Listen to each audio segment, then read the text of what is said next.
Okay, so magandang umaga ulit. It's me again, afternoon session. So hapon naman po to. This is for the afternoon session naman. Okay? So, syempre, um, nais ko po munang, syempre magpasalamat po dun sa mga nag-view or nanood ng ating first batch, first reading kanina umaga. So, ngayon po is hapon.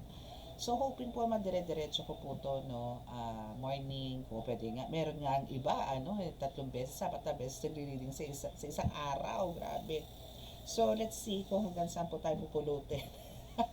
Kung ano ba magiging flow. Anyways, ngayon naman po kasi afternoon is about the love reading naman po tayo. Okay? So, more on, tayo ay magbabasa about sa energy na mga person. Okay? So, ano ba ang enerhiya ng inyong mga Dabi Dudes?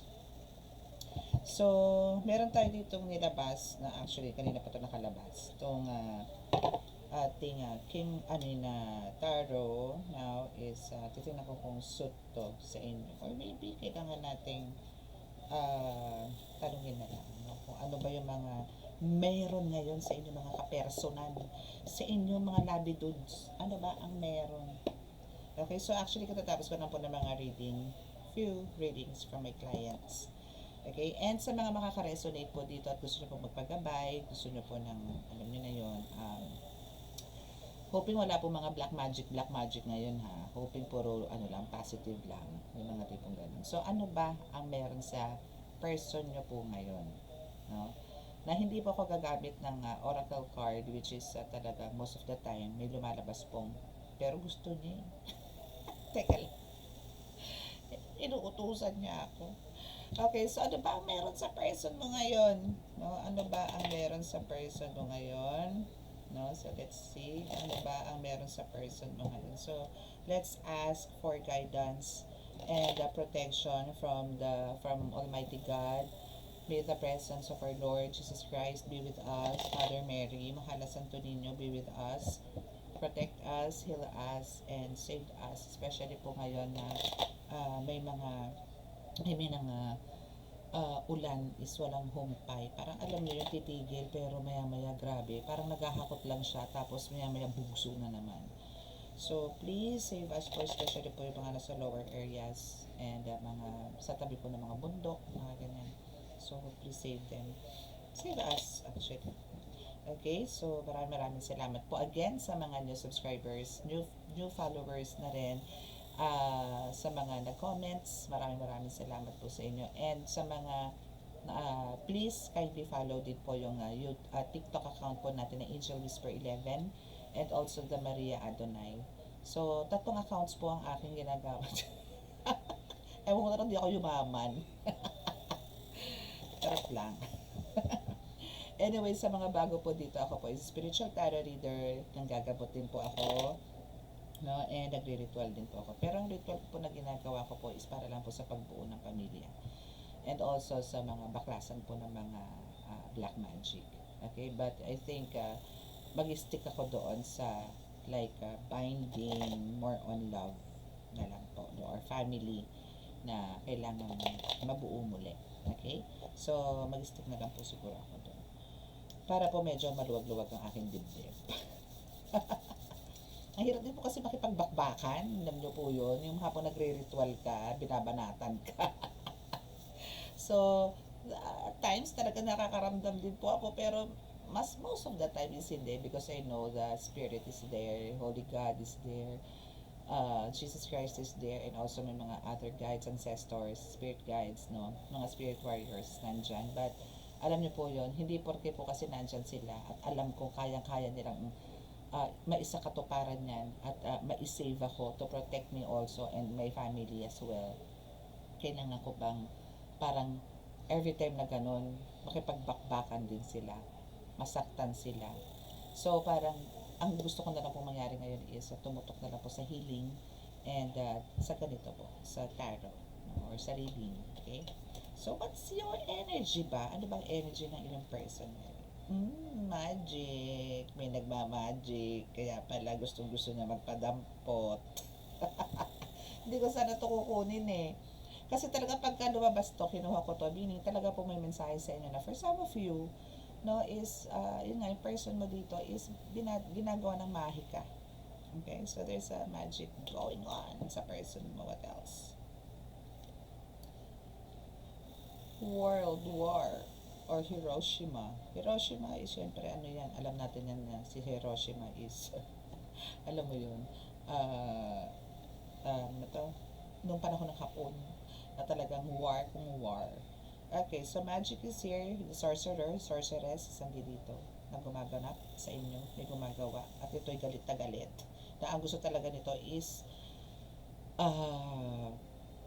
gulo, or andito yung gusto niya talaga is away, ganun. Ayaw niya ng kapayapaan, gusto niya ganun. Meron siyang hinihinging katarungan dito. Ano ba to? Ang sabi niya dito, ang hinihingi ng katarungan or judge or justice is nasaktan siya. Nasaktan siya, maybe physical, spiritual, physical, mental, no? Mga ganon. And the bottom of the deck here is the High Priestess. So, ang gumagawa po dito is mismo yung tao o yung person ng person mo. Okay? So, malamang sa malamang ito is naapi. Tingin niya sa sarili niya is naapi siya, naabuso siya, kaya dito yung galit na galit. Dinaan niya sa mahika. Okay? Dinaan niya sa itim na mahika. Okay, so what else? Ano ba mga pinagagawa nito? Diba? Ano ba ang mga pinagagawa nitong person na ito? To be specific, wealth, gambling. Oh, so for some of your person is andito yung addict. Addict sa'yo, addict sa... kasi may mga games, mobile games, o ano ba to, may naririnig ako na into bingo. May bingo. May naririnig lang ako na parang ato yung hilig mag-bingo, or marami naman kasing ways ng gambling eh. Pero dyan nagkakara cruise. Nakita nyo sa daan, nagkakara cruise. Maybe nandun nakatambay ang asawa mo, gusto gumagawa ng pera, pero yun yung iniisip niya, ay, pag nanalo naman ako dito, instant money to, yung gano'n. Pero more on talo. Ganun. So, may mga ganon. Ito yung mga katotsada or paripadhangin dito sa person mo.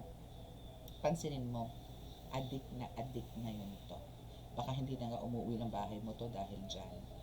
Maybe nasa casino, kung medyo nasa high class ka, nasa casino, or nagbibingko sa mall, di ba may mga ganun? Ewan ko lang kung meron pa ngayon. Nagtotokong eat, na ganyan. So may mga ganito siya. Or, kung nasa body naman yan, jowa mo na yan, or person mo na yan, ML, scatter, o kung ano man yung mga mobile games na yan. So, ito siya. Focus siya dito. Ito yung ginagawang mahika sa kanya. Addiction. Okay? And next is, saan siya nagagalit? Sa pandoloko. Or andito yung, eto rin yung patutsada sa'yo. Or palipadhangin na binibigyan ka. Or parang niloloko ka lang ng person. Sige, sabihin na natin dito. May pansugal siya, di ba? Pero pag humingi ka ng pera about sa ganito, ganyan, ang dami niyang dahilan. Or siya pa yung galit. Wala na pera. Ganon. Eh di sana nga mawalan ka na ng pera. Sabay ganun yan. Okay, so also, ito yung isa sa mga ginagawa. Though andito naman yung gandang-ganda to sa'yo. Okay, gandang-ganda naman sa'yo to eh. Napaka-attractive mong tignan, napakabang mong tignan, no? But andito yung talagang, andito na nga yung talagang obsessed sa'yo to. Because the obsessive lover is here.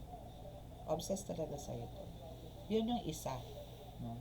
Na gustong-gusto niya naman. Parang in return, ito naman yung parang tipong, ano ba, hindi ka na lumayo sa akin, laga na nakadikit. Pero yun yung habang, maybe ito yung addiction din. No, na parang binabantayan ka na lang, hindi ka na makakilos, hindi ka na makaporma, parang alam mo yung ultimo maglinis, magluto, andyan siya, katabi lang sa'yo. Ayaw ka ng tantana, parang ayaw, hindi na nagtatrabaho dahil dyan yung binabantayan ka. May ganun ba? Well, ito yung nasa reading eh. Okay, so ano to, bantay sarado ka lang. Binabantayan ka nito ng bongga. Ayaw ka niyang mawala kasi alam niya may mga pagkakamali na rin siya eh. Na malamang sa malamang para kahit siya nag-keep on wondering, bakit ako, bakit ganito nga ako, bakit nandito ako, bakit totoong ita ako, bakit ba ako nagkakarapos dito, bakit ba ako nasa casino, bakit ba ito nang lagi ko hawak like cellphone, ganyan, or ano to, PC, or I mean computer, no, streaming, gaming, ganyan, no? Okay, so, so children is also here. Oh, yun lang naman din ang maganda.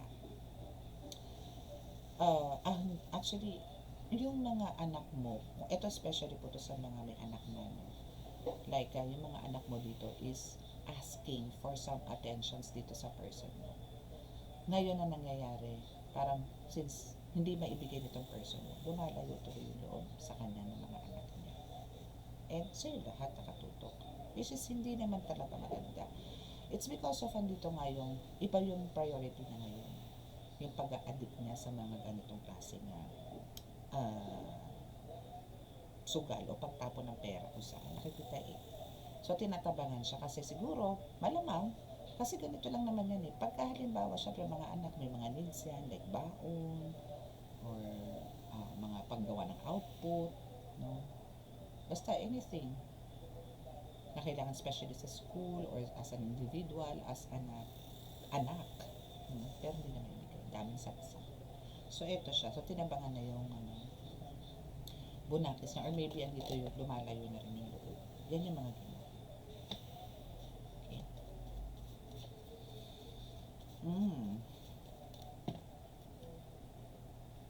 So, actually, itong mga ginagawa sa inyo, bumabalik na po doon sa kabila. Okay? So, sa mga nagpadala po nito is bumabalik na po sa kabila. Okay? And for some of you here is, if, no, andito yung, observe nyo rin po yung mga alagaan yung animals, ha? Kasi parang medyo, some of them is affected din ng mga ganitong paripadahan. Okay? Okay, so what else? So, ano to? Na-disregard. Parang, oh, shit. So, faith healer. So, kung kayo po ay minamagic nito, so, ito is a very specific reading. For some of you here is, ang binibigyan po nito, even ikaw na manggagamot is binibigyan din ng sakit. Faith healer is present here. And, ikaw din mismo, so malamang sa malamang, ikaw na manggagamot, binibira ka nito eh.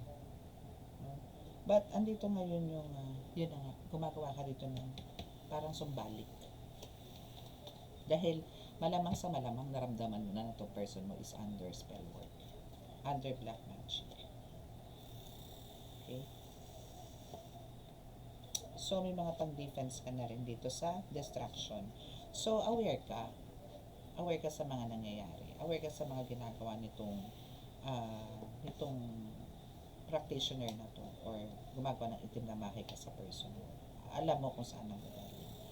And for sure, naku, napakahaba ng pasensya mo dito. Kasi alam mo eh. Alam mo na may gumagawa eh. Alam mo na, naku, may sumasalbahe dito. Kasi hindi naman siya. Kasi kadalasan po kasi sa mga ganitong atake, observe nyo po na hindi naman siya dating ganyan. Then all of a sudden, bigla siyang naging parang mas focus sa ganito na hindi naman dati. Na dati ka naman hindi tinatabihan, pero ngayon kulang na lang sumuot sa'yo, sumuot sa damit mo, para lang makasama ka talaga at all times, mga ganon. So, ang daming changes. No? And hindi siya yun. And syempre, kung ikaw talaga dito is manggagamot, intuitively, no? Intuitively, yes. Is malalaman mo, alam mo kung ano, saan ang gagaling yung mga ganong behavior na person. Okay? So, let's see kung ano ba ang true intention talaga. Yung walang spell work. Yung walang spell work tong person. Ano ba talaga ang true intention nito? Ano ba talaga? Adventure. So, seek adventure together in it adds excitement to your journey. So, ang kailangan mo ngayon dito ilabas mo tong person, mag-ano kayo, magliwaliw together. And for sure, dyan mo rin malalaman talaga. Maybe you need to go somewhere, like, ano to yun, a vacation, especially sa beach. Or, alam mo yun, sa ocean. Dali mo siya sa Pacific Ocean. Dali mo siya doon sa Pacific Ocean. Paano mo siya doon? Antayin mo dumating yung butanding. Hindi, charot lang. Kumbaga, kailangan nyo magpunta sa mga ganun, like, especially sa mga mountains, yung marirelax ka. Yung ma-unwind kayo talaga. Pero mo siya paanod. Okay, so what else? Ano pa ba ang dapat ninyong gawin?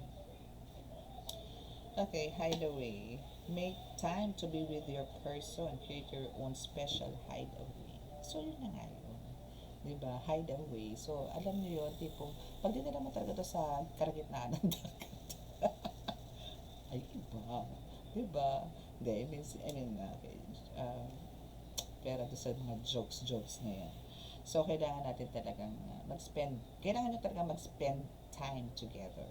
No gadgets, no tops, charot. And then, walang mga ganon. Like, ano mo yun, talagang kayong dalawa lang. Malaman nyo na lang na parang, ito yung nawala sa amin. Ito yung time na nawala. Maybe ikaw, too busy, siya rin too busy. Sa ano man ginagawa niya, kamabalagaan, na walang katuturan. No? So, now, dalhin mo siya sa ganito. No? Para ma-refresh din siya. And at the same time, ma-rejuvenate siya, ma-cleanse at the same time. Yung alam mong kapaki-pakinabang naman yung pupuntahan ninyo. Hindi yung pupunta kayo, manood kayo ng sine, pupunta kayo doon sa park, no, mag-aantay ng mga fishbowl, kwek-kwek. Hindi yun. So, kailangan nyo dito sa fresh air, nature, no, so yun yung kailangan. Okay? So, anything else? This is my new card actually. So, bibinyagan natin siya. So, dami ko ng cards. Actually, nag-iisip na ako pagawa na naman ng another bookshelf. Trust. So, guard your heart. Not everyone deserves your trust. So, parang ano to, no? Intuitively again. Parang don't ignore your intuitions. Trust it. No? Kasi ito lang yung parang hindi mo din kailangan kasi parang laging i-offer yung sarili mo sa tao na pagkatiwalaan. Walang ganun. Huwag mo i-pressure itong mga taong to na pagkatiwalaan ka or makinig sa'yo. No? Hindi. So, ang kailangan mo lang talaga dito is just to guard your heart, seal it, no? Ask the Holy Spirit to seal your heart, no? Para andito yung ibigay mo yung tiwala sa karapat dapat. So, parang it says here na yung person mo ngayon is hindi ka tiwa-tiwala. So, kaya, ang spirit or the universe wants you to take this person somewhere just to, to feel yung true presence niya, true intentions niya towards you. Mga ganun, no? Hindi ako tuloy na seryoso. Kasi may trust issues eh. So, andito yung parang may kind of panilin lang sa'yo and so parang papasok na naman tayo dito sa ano ba, mahal mo ba ako talaga? Kailangan mo lang ako. Gano'n. So, parang may mga ganong issues na. So, let's see, tingnan natin. Attractions. You are attracting the right person at the right time into your life. Diba? Kumbaga, andito yung if itutuloy nyo itong balak na to, or itong one of the suggestions ng spirit ng universe sa inyo na yun nga, magpunta kayo somewhere, magkaroon kayo ng bonding, spend time together, loving, mga ganyan. So, through this, and also andito yung bibigyan mo siya talaga ng still ng trust. Ito is on the other side or simula sa kayo sa adventure. Is andito yung talagang still, dito mo makikita talaga yung intention niya. Once na kayo is umalis sa lugar ninyo, lumabas kayo ng lugar ninyo, and magkaroon kayo ng time together, dito mo ma-dig or malalaman talaga yung totoong intention niya sa'yo. And ang ipapakita niya rin sa iyo rito is goodness, appreciation, passion, lahat ng mission. Yung mga ganun. Okay? So, yun yung papakita niya. So, and see, the true love is here. So, a deep and enduring connection going beyond superficial attraction. It's true. Diba? And the attraction is also here. So, talagang, ito lang yung pinaka-the best way na gagawin ninyo. Lumabas kayo. Mag-spend kayo na together. Kayo lang dalawa. Kung may mga bunak-nak kayo, huwag nyo isama. Kayo lang. Parang ano to, a honeymoon. No? Kailangan nyo mag-honeymoon. No? Kailangan nyo mag-spend time together talaga. Paulit-ulit. So, yun ang kailangan nyo talaga. Mag-spend ng time together. Anyway, so kung tayo siguro ng ibang cards dito sa ating oracle card. Let's see kung ano pa. Okay, so ano pa ba possible na maging way para sa kung may spell work, no? I mean, itong spell work na to, paano nyo ba to ma-resolve? Paano nyo ba to ma-resolve? Aside syempre sa healing, and eto nga, bonding somewhere, no? For sure, yun yung pinaka-the best na gagawin ninyo para magkaroon ng healing dito sa mga palipaghangin na to. No? So, ano ba? What's the best thing you can do for this healing sa spell work, no? Okay, Spirit says, please.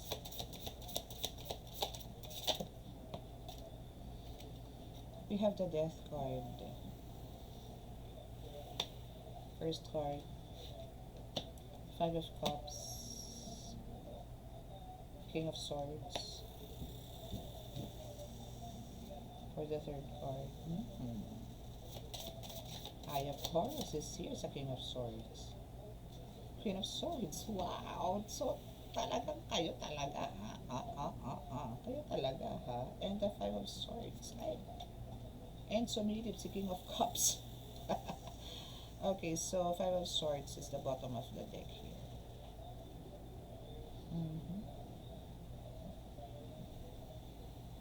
So this is, alam na kung ano ibig sabihin nito.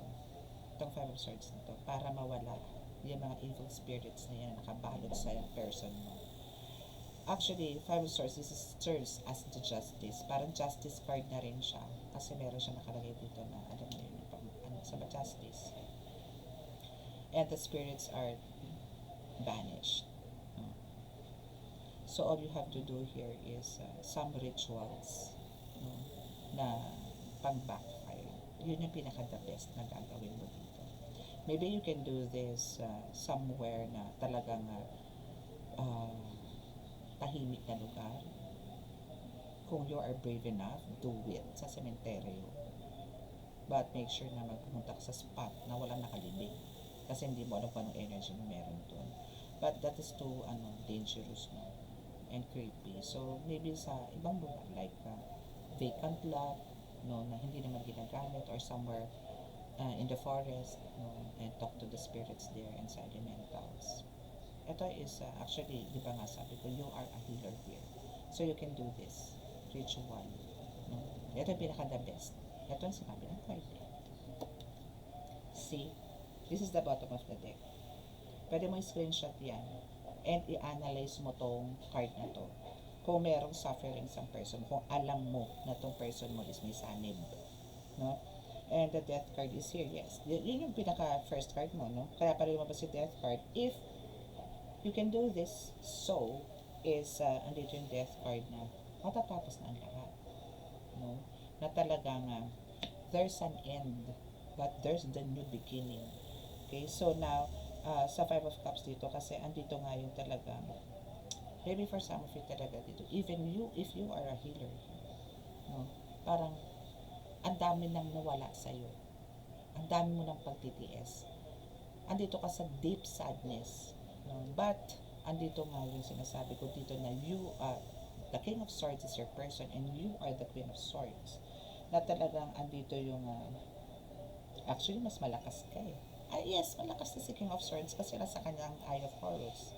Nandito yung kumbaga one of the goddess, no, nung Egypt times, no, ancient Egypt times, na talagang hindi man alam to ng person mo na siya is may gift, but this person of yours is also have the power, no, to banish all the, see, that's a confirmation na ano yung mga kulang-kulang na yan, kayang-kaya na. At syempre, ikaw din is the Queen of Swords. So, diba? As a couple, paano na lang? Kaya, andito yung, kayang-kaya nyo i-banish. Yung mga niemas na ano na yan. na mga, sorry for the word, sa black magic na gumagawa sa inyo. Kasi hindi naman ka po kayo para buhayin ng Panginoon. I mean, binuhay ka ulit eh. Dati ka ng halos 50-50 na mamatay. For some of you, or maybe kayo nakikinig ngayon sa inyo, namatay na kayo na sila mundo. Pero sinave kayo, binalik agad kayo ng Panginoon. Hindi na hinayaan na umangat ang kaluluwa mo. Naputulan ka man ng hininga, 1, 2, 3, pak, gising ka ulit. Hindi niya hinayaan na lumipad ka. I mean, umangat ang kaluluwa mo sa katawan mo. Sinave ka agad. Ganun. So, now, for some of you here is, hindi para mapagtagumpayan ito ng mga demonic na yan. Kung sino man yung mga tao na gumagawa sa inyo na kayo ay maghiwalay nitong person mo, it's a big no. N-O, Alice. Okay? So, as the Queen of Swords, syempre, andito yung ikaw is andito na eh. Gumaganap ka na eh. So, this reading is para sa babae. Babae na healer. No? Or, pakiramdam mo healer ka. Pakiramdam mo mayroon kang dapat ganapan, pero hindi mo ginaganapan. And for some is ginaganapan na. But, the thing here is, this is a revelation that your person is hindi rin ordinaryong nilalang. Kasi gano'n naman talaga eh. Hindi naman po tayo ilalapit ng Panginoon at pagtatagpuin ng person, ikaw at siya, kung wala kayong parang mission. Yung iba nga lang po talaga late na lumalabas. So, itong person nga to, sa ayaw na sa hindi, malalaman niya na may kakayanan siya. Okay? Kasi andito siya as the King of Swords. And the Eye of Horus is nandyan. Ayun. And meron din siyang mga knowledge. No? Ayan. May mga knowledge din siya. And nandito rin yung guidance, no, ng divine. Diyos ko, eto na lang Eye of Horus na to, talagang ano to, the most high na rin, I mean, not the most high, but andito yung guidance ng one of the goddess ng Egypt noon. Diba? Si Horus. So, eto na lang. So, malamang sa malamang, isang mata niyan gumagana. Yung isa bulag. Kasi ganun si, baga, nawalan siya ng isang mata. Panoorin nyo yung maganda yun. Goddess of Egypt. Goddess of Egypt nga ba yun? Meron yun sa Netflix. Try nyo yun. Okay? So, actually, maganda naman po yung reading. So, kukuha na naman tayo ng updates about your person. But the good thing here is, kumbaga, ang sinasabi lang talaga dito is, kailangan nyo lang po talagang mag-spend together ng iyong person para po sa kagalingan niya. And, first for your ikaw is a healer, so, maganda bas-basa ka ng person mo na tanggapin niya na o i-raise mo kay God na matanggap niya na yung gift niya. Okay? So, that is your reading for today, and maraming salamat po sa inyo. Until tomorrow. Thank you so much. So, sa mga naka-resonate po, no, at gusto nyo pong magpagabay kung paano po dapat isagawa yung mga ganito, ritual, no, ask for the consultation dito sa akin, ano, dyan lang naman po sa what's this, description box, yung contact details ko po, no, and please don't forget to like, to subscribe, and also to click the notification bell para po updated kayo natin sa ating reading. Okay, so maraming salamat po. God bless and love, peace and hope. Love and light. Mwah.